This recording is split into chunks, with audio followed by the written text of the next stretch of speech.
1:1 చేయకుండా ఒక 10 మంది అబ్బాయిలను చేసి 2 అమ్మాయిలను చేసిరు అనుకోండి, ఒక పర్సంటేజ్ ఉంటది.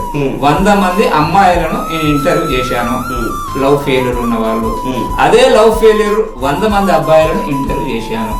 ఇక్కడ పర్సంటేజ్ ఏమొచ్చింది, ఇక్కడ పర్సంటేజ్ ఏమొచ్చింది, దాన్ని బట్టి డిసైడ్ చేస్తాం కదా. మీరు 10 మంది అమ్మాయిలను చేసి 2 అబ్బాయిలను చేసి ఈక్వాలిటీ చెప్పండి నాకు. ఈక్వల్ గానే చేశారు, ఒకరిద్దరు అటు ఇటు ఈక్వల్ గా చేశారు. ఎంత మంది చేశారు అమ్మాయిలను? కౌంట్ చేసుకోలేదు. కౌంట్ చేయకుండా ఎట్లా చెప్తున్నారు మీరు? ఈ నెల రోజు అబ్బాయిలను ఇప్పుడు నాకు కూడా అడుగుతారు, నాదా క్రియేషన్ వాళ్ళు మీరు ఒక ముఖాముఖి చేశారండి, మమ్మల్ని అవమానం చేశారంటారు అబ్బాయిలు. అప్పుడు నేను వాళ్ళకి సమాధానం ఏం చెప్పాలి చెప్పండి? అబ్బాయిలు కాదు. అయితే నేను చెప్పేది ఏంటంటే, ఇద్దరిని ఇప్పుడు నెల రోజుల నుంచి 2 నెలల నుంచి నేను మాట్లాడలేదు.